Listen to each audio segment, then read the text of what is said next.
और चलिए आपको सीधे दिखाते हैं कि 14 तारीख को यानी कि पोंगल में प्रधानमंत्री नरेंद्र मोदी गौ माता की पूजा कर रहे हैं। तस्वीरें आपके सामने, पोंगल का मौका, प्रधानमंत्री गौ माता की सेवा कर रहे हैं, उनको पुष्प अर्पित कर रहे हैं, माल्यार्पण किया गया, भोजन करवाते प्रधानमंत्री पोंगल के पावन पर्व पर।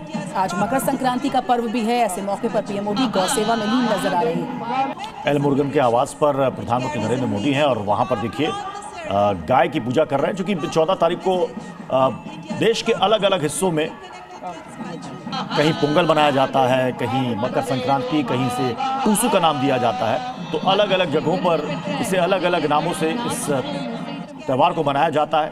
पिछले वर्ष मुझे तमिल संस्कृति से जुड़े कई कार्यक्रमों में शामिल होने का अवसर मिला।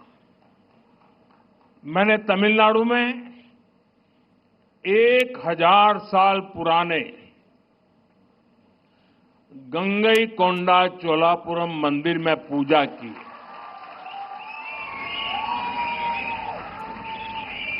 वाराणसी में काशी तमिल संगमम के दौरान सांस्कृतिक एकता की ऊर्जा को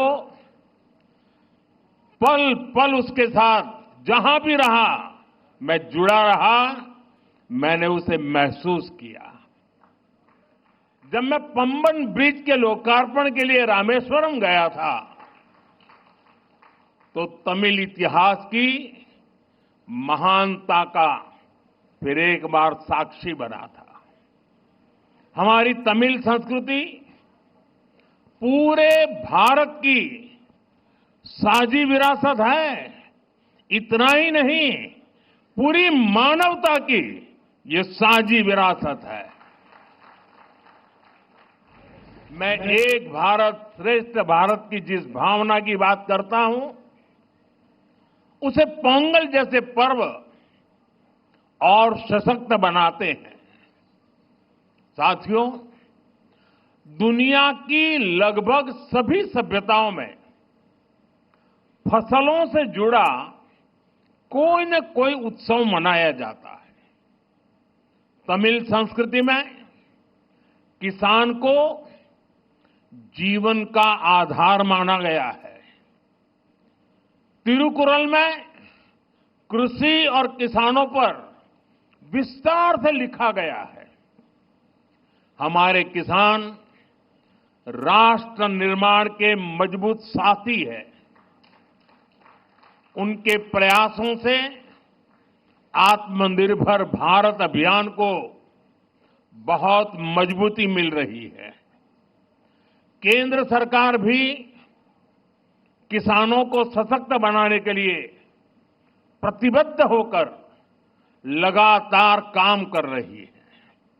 साथियों, पोंगल का त्योहार हमें प्रेरित करता है कि प्रकृति के प्रति आभार केवल शब्दों तक सीमित न रहे, उसे हम जीवन शैली का हिस्सा बनाएं। जब ये धरती हमें इतना कुछ देती है, उसे संजोने का दायित्व भी हमारा है। अगली पीढ़ी के लिए मिट्टी को स्वस्थ रखना, पानी को बचाना और संसाधनों का संतुलित उपयोग करना सबसे जरूरी है। मिशन लाइफ, एक पेड़ मां के नाम, अमृत सरोवर जैसे हमारा अभियान इसी भावना को आगे बढ़ाते हैं। हम खेती को अधिक सस्टेनेबल और पर्यावरण के अनुकूल बनाने के लिए निरंतर काम कर रहे हैं।